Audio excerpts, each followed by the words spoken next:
Some of the deepest pain in your life has not come from what happened to you, but from the way your own voice kept turning every wound into a verdict. You may know this feeling more intimately than you wish you did. You make a mistake, and something inside you tightens. You forget something, and that inner tone arrives before you can even breathe. You feel behind, rejected, embarrassed, uncertain, or simply tired, and instead of meeting yourself with understanding, you meet yourself with pressure, with commentary, with judgment, with that sharp, efficient, practiced tone that says you should be doing better by now. You should know better by now. You should be stronger than this by now. And the strange thing is, part of you may still believe that voice is helping. Part of you may still believe that if you stop being hard on yourself, you will fall apart. That if you stop correcting yourself so aggressively, you will become lazy, careless, indulgent, weak. So you keep going. You keep pushing. You keep using the same inner language that leaves you drained, and then you wonder why everything inside you feels so heavy. Stay with me here, because this matters more than most people realize. The way you speak to yourself is not just background noise. It is not just a private habit. It becomes the emotional climate of your life. It becomes the atmosphere your nervous system lives in. It becomes the lens through which you interpret setbacks, relationships, effort, rest, failure, hope, and worth. And when that inner atmosphere is cold, your whole life can start to feel harder than it needs to. Not because you are broken, not because you are failing, but because your mind has learned to confuse harshness with guidance. That confusion runs deep. It can look like discipline. It can sound like responsibility. It can wear a costume of self-improvement. But underneath it, there is often fear. Fear that kindness will make you careless. Fear that softness will make you stop trying. Fear that if you are not pushing yourself, you will disappear into mediocrity or disappointment. So you keep using force where love is needed. You keep trying to grow in an atmosphere that does not feel safe. And then you blame yourself for not blooming faster. Let me say something clearly. You were never meant to become yourself through inner cruelty. You were never meant to build peace with a voice that sounds like punishment. And you do not need to become a different person before you earn the right to speak to yourself with care. In fact, everything begins to shift when you stop waiting to deserve tenderness. That is the paradox here. Most people think they will finally be kind to themselves after they improve, after they heal, after they get their life together, after they lose the weight, fix the habit, leave the relationship, make the money, stop procrastinating, become more confident, more productive, more certain. Then they imagine they will have permission to soften. But life rarely works that way, because when your inner world is organized around criticism, even your progress gets filtered through distrust. You achieve something, and the voice says it was not enough. You rest, and the voice says you are falling behind. You try again, and the voice says you should have figured it out already. So the finish line keeps moving. The approval keeps receding. And your relationship with yourself starts to feel like a test you can never quite pass. Now I know what you might be thinking. You might be thinking, Yes, but if I stop being hard on myself, what will keep me accountable? What will keep me moving? What will stop me from making excuses? That question deserves honesty. Because this is not about pretending everything is fine when it is not. This is not about floating above your life in a cloud of vague positivity. This is not about lying to yourself. It is about learning the difference between honesty and hostility. Honesty says that hurt, that mattered, that needs attention. Hostility says, you are the problem, you ruin everything, you will never get it right. Honesty helps you respond. Hostility makes you collapse. And for many people, that distinction changes everything. Because the goal is not to become passive. The goal is to become safe enough inside yourself that growth is possible. A seed does not open because it was insulted. A wound does not close because it was shamed. A tired heart does not trust itself again because it was cornered and criticized. So why does this pattern happen? Why do so many people speak to themselves in ways they would never speak to someone they love? Because somewhere along the way, the mind learns by imitation. It absorbs tone before it understands meaning. It stores emotional patterns before it develops language for them. Maybe love around you was inconsistent. Maybe praise came with pressure. Maybe mistakes were treated like threats. Maybe you learned that approval could be withdrawn. Maybe the adults around you were hard on themselves and you inherited their soundtrack. Maybe nobody taught you how to meet imperfection without panic. So you built an internal system that seemed useful. Stay alert, correct fast, judge early. Do not get too comfortable. Do not trust ease. Do not let yourself slip. And for a while, that system may even have looked effective. It may have helped you achieve. It may have made you responsible. It may have taught you how to survive environments where being self-protective felt necessary. But survival patterns do not always know when the danger is over.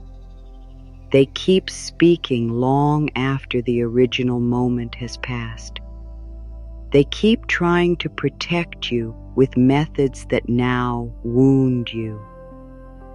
This is why self-criticism can feel so automatic.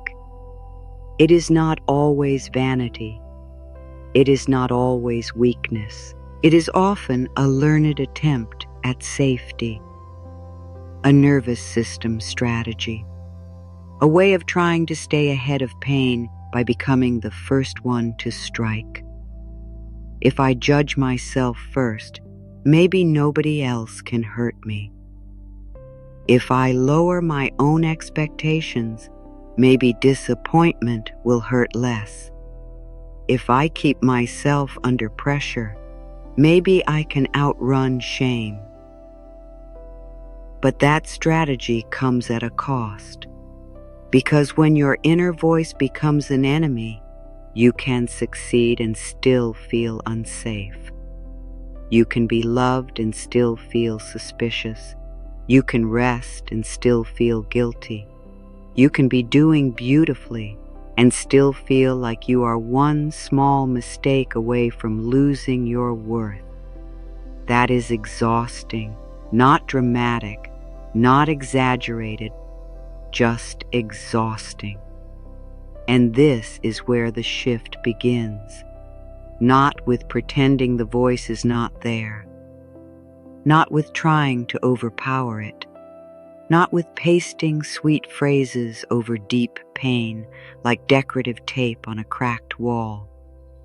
The shift begins when you relate to that voice differently, when you stop taking its tone as truth, when you begin to notice that the harsh voice inside you may be familiar, but it is not sacred. It may be loud, but it is not wise. It may be old, but it is not your destiny. So let me give you something simple to hold. A gentle framework you can return to when the old tone rises again. I call it the tender turn. 3 steps. Notice, loosen, replace, that is all. Not because healing is tiny, but because in real life, simple is what you can actually remember when your heart is tight and your thoughts are fast. Notice means you catch the tone before you automatically obey it. You hear the inner sentence as a sentence, not as reality. You begin to recognize, there it is again. That familiar sharpness, that old manager in your head who never took a lunch break and somehow still thinks scowling is a leadership style. You do not argue with it right away. You do not panic that it showed up. You simply notice. That alone is powerful, because what is noticed is no longer invisible. What is noticed can be questioned. What is noticed creates a little space, and sometimes that little space is the first mercy. Loosen means you soften your grip on the voice. You stop fusing with it. Instead of saying, I am a failure, you begin to hear, I am having the thought that I failed, and now I am attacking myself for it. That is different. Instead of, I am pathetic, it becomes, something in me feels ashamed and is reaching for the old language. That is different too. Loosening is not denial. It is perspective. It is unhooking your identity from the worst sentence in the room. Replace means you offer a new line that is honest, kind, and believable. Not sugary, not performative, believable. Something your body can actually receive. Maybe it is, I am disappointed, but I am still on my own side. Maybe it is, I made a mistake, and I can respond without humiliating myself. Maybe it is, this is hard for me right now, and hard does not mean hopeless. That is the tender turn. Notice. Loosen. Replace. Simple enough to carry. Gentle enough to repeat. Strong enough to change the atmosphere over time. And here is what most people miss. The power of this practice is not in one perfect moment. It is in the repetition, the quiet accumulation.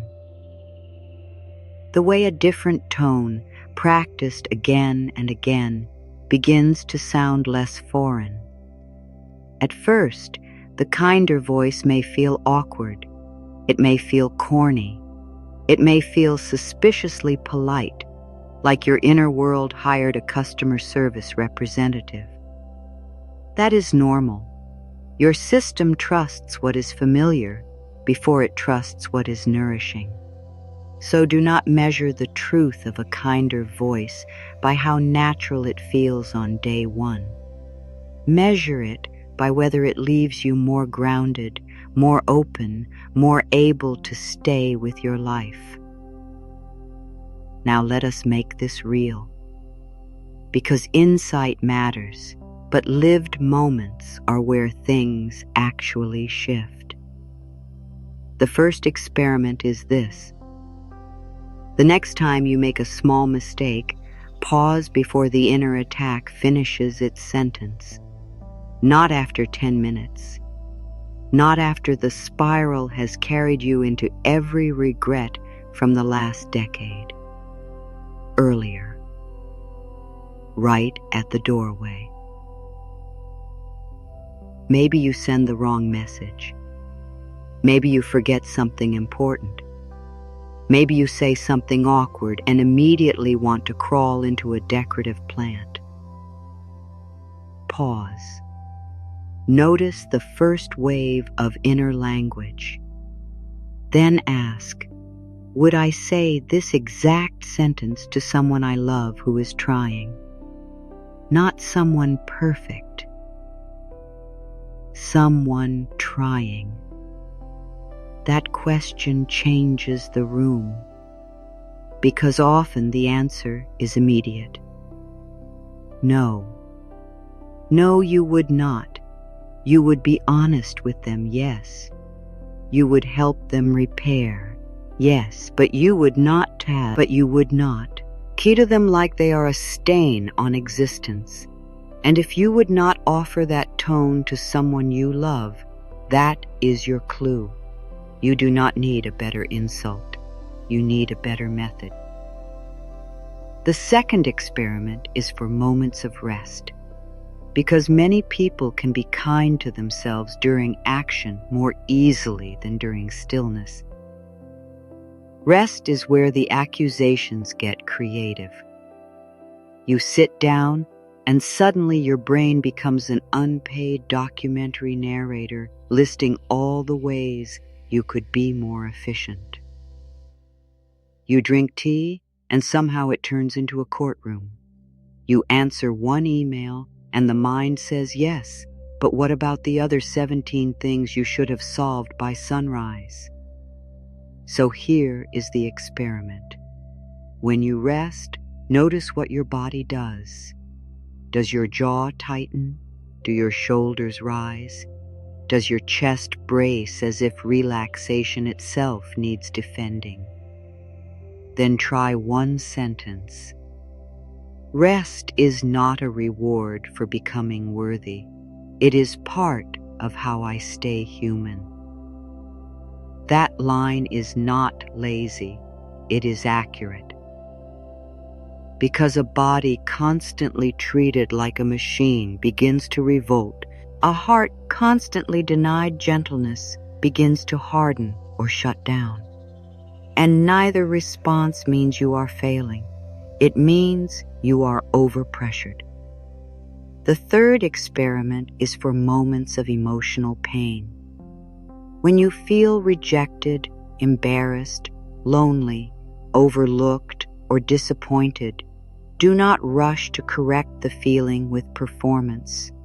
Do not immediately decide you need to become more impressive, more agreeable, more useful, more beautiful, more productive, more something.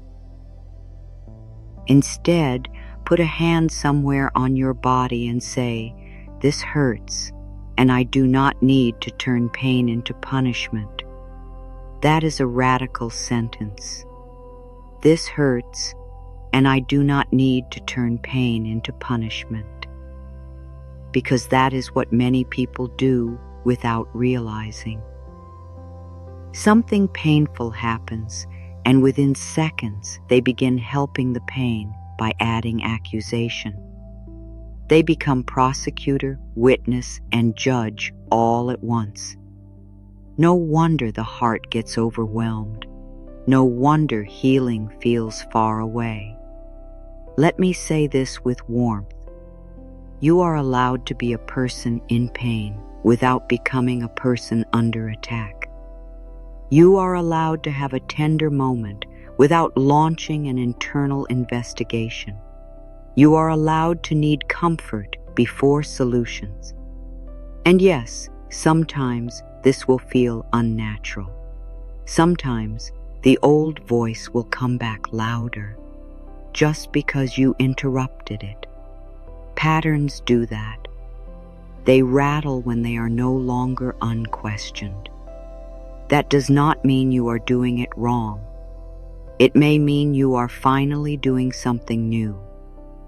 And since we are being honest, there may be days when you catch the harsh voice late, very late.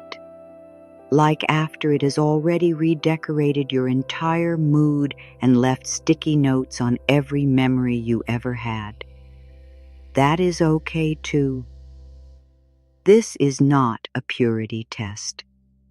You do not get disqualified from gentleness because you forgot for a while. You simply begin again from where you are.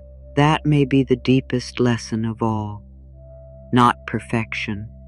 Return. Not flawless self-talk. Return. Not becoming endlessly serene and radiant while birds land on your shoulders. Return. You notice, you loosen, you replace. Again and again and again. Not because you are behind, because this is how a new inner language is learned. There is another layer here, and it matters. Speaking to yourself like someone you love does not mean speaking to yourself like someone fragile and incapable. Love is not condescension. Love does not erase truth. Love does not say, nothing matters, do whatever you want, avoid every hard thing. Real love is honest and kind at the same time. It says, yes, this needs attention, and no, I will not shame you into changing. It says, yes, you can take responsibility, and no, your worth is not on trial. It says, yes, there are consequences, and no, you do not need humiliation to learn. That balance is sacred. Because many people swing between two extremes. They are either brutal with themselves or so avoidant that nothing gets faced clearly. But there is a middle path, warm clarity, steady truth. The kind of inner voice that can say, sweetheart, this is not working, and we are going to handle it with dignity. That voice is not weak. That voice is trustworthy. That voice builds a life. And here comes the permission you may have been waiting for, even if you did not know it. You are allowed to stop using cruelty as your method. You are allowed to stop believing that your harshness is the reason you have survived. You are allowed to stop performing strength by denying your own need for tenderness. You are allowed to stop turning every imperfection into evidence against yourself. You are allowed to stop acting as though love must be earned through exhaustion. Read that with your whole heart. You are allowed, not when you improve, not when you become easier to love, not when your habits are cleaner and your fears are quieter and your healing looks prettier. Now, in the middle of your unfinished life, in the middle of your inconsistent efforts, in the middle of your beautiful, awkward, human becoming. Now, you can put down the whip. You can stop trying to drag yourself toward peace. You can stop speaking to yourself like an enemy you are forced to manage. You do not need to threaten yourself into becoming worthy of your own care. You already are. And maybe part of you resists that. Maybe part of you says, but if I soften, everything will fall apart. Listen gently. Has the harshness truly made you feel whole? Has the pressure made you feel safe? Has the constant inner criticism made you more loving, more peaceful, more free? Or has it simply made you tired? This is not condemnation. It is an invitation to tell the truth. Sometimes the method that once helped you survive becomes the method that keeps you suffering, and releasing it is not weakness. It is wisdom. It is courage. It is maturity of the heart. There is no medal for being the cruelest person in your own life. There is no hidden prize for speaking to yourself in a tone that leaves you smaller. You do not become more deserving by becoming more ashamed, and you do not lose your depth by becoming kinder.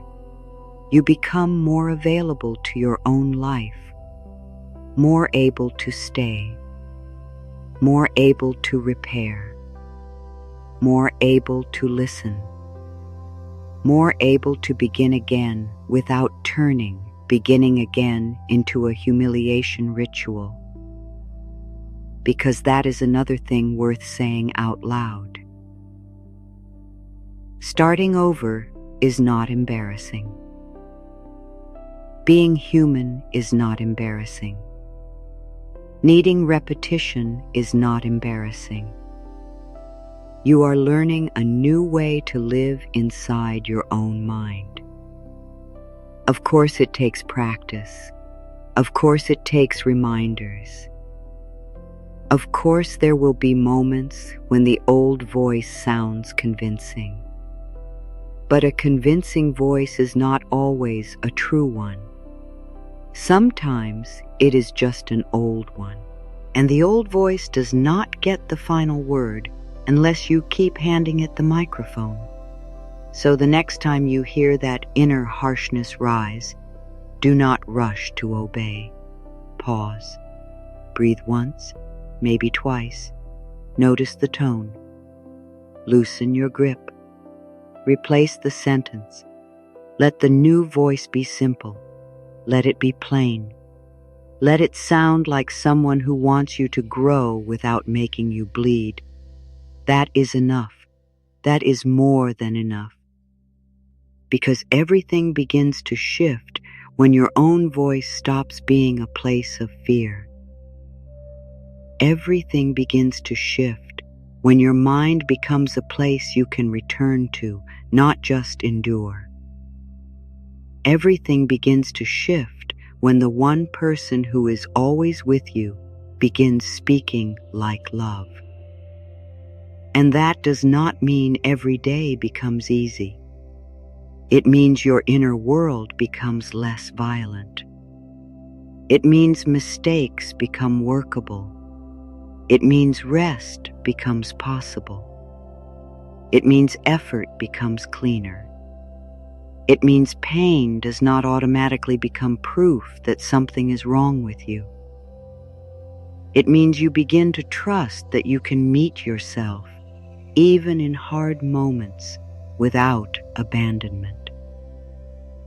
That kind of trust changes how you move through everything, through relationships, through work, through grief, through uncertainty, through the quiet hours when nobody is clapping and nobody is correcting, and it is just you with you.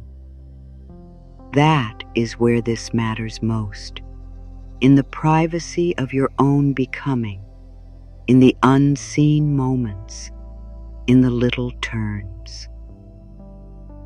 So today, let this be enough.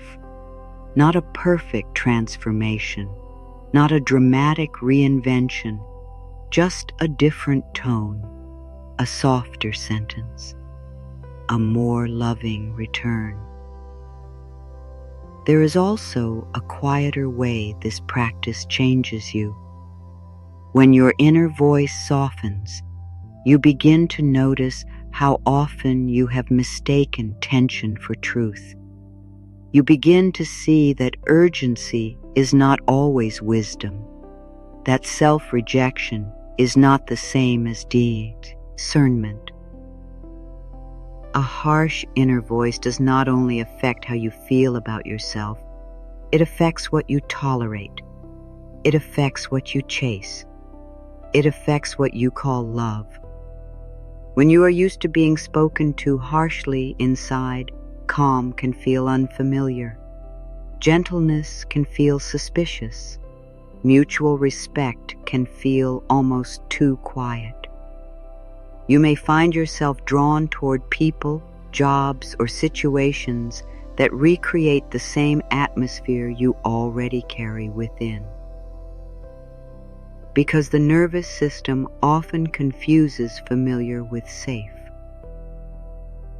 So part of speaking to yourself like someone you love is not only about feeling better in private. It is also about becoming clearer in public, clearer about what drains you and what steadies you. This is why the shift matters far beyond your thoughts. When your inner language becomes kinder, your standards often become clearer, not harsher, clearer. You notice faster when something feels demeaning. You notice faster when you are over-explaining yourself. You notice faster when you are performing for approval instead of standing in your own worth, because love inside creates discernment outside. Try another small experiment. At the end of the day, especially on a difficult day, write down one sentence you said to yourself in a hard moment. Just one. Choose the truest one you remember. Maybe it was, "I always mess things up." Write it down exactly. Then, beneath it, write the loving version. Not the most inspirational version, the loving version.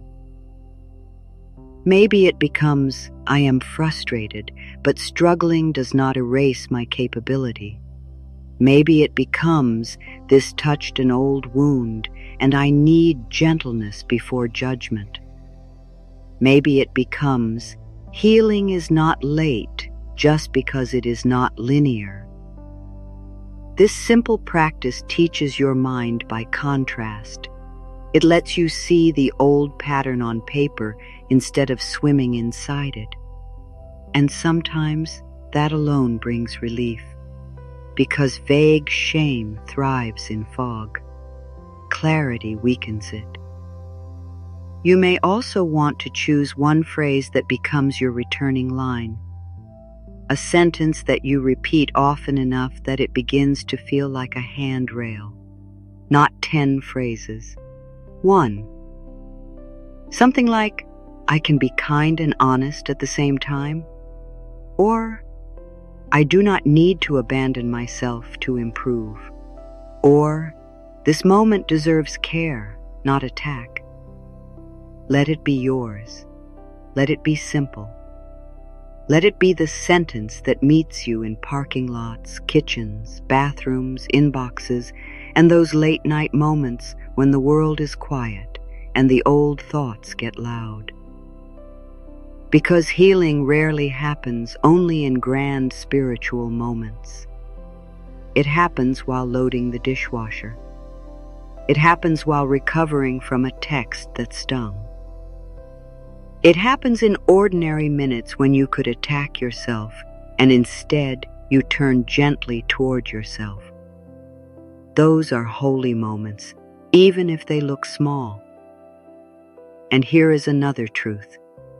Sometimes loving self-talk will bring grief with it, because the first time you speak to yourself with real tenderness, you may suddenly feel how long you have gone without it, how often you have been trying to earn the very care you needed most. That grief is not failure, it is thawing. It is the heart realizing there is another way.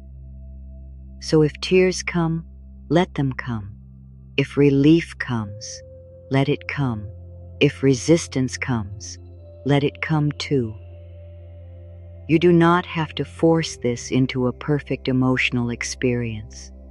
You are just learning to become a safer place for yourself to land. And maybe this is the deepest reframe of all. Speaking to yourself like someone you love is not a reward for healing. It is part of healing. It is the beginning of the shift. You are not waiting until you feel worthy to speak kindly. You are speaking kindly, so worthiness is no longer always in question. That changes how you recover from mistakes. It changes how you listen to your body. It changes how you hold your own imperfections. Because when the voice inside you stops saying, "Who do you think you are?" something else becomes possible. A quieter question appears. What might grow here if I stop scaring myself all the time? That is the question. Not how can I become flawless enough to deserve peace? What might grow here if fear is no longer in charge of my inner language? Maybe more patience grows. Maybe more courage and honesty. Maybe more rest. Maybe better boundaries. For many people, this is how life begins to reorganize. Not all at once, but steadily, from the inside out. So please do not dismiss this as small. This is strong work. It takes strength to interrupt a familiar cruelty. It takes strength to choose a new sentence when the old one is memorized in your bones. And every time you do it, even imperfectly, you are teaching your system something profound. I do not have to be threatened in order to grow. I do not have to be insulted in order to change. I do not have to be abandoned in order to become better. So whenever these words are meeting you, listen for the tone you use with yourself. Not to shame it, to understand it. Then make one tender turn. Notice, loosen, replace. Do it in the middle of a mistake. Do it in the middle of a day that did not go the way you hoped. Let that be the practice. Because the love you keep offering outward so beautifully was never meant to be withheld from you. You need your own voice on your side, on your side. And maybe that is the sentence to carry with you when this ends. My own voice can become a place of refuge. My own voice can become a place of truth without punishment. My own voice can become a place where I return again and again and find that I have not been left behind. Softly, then live from there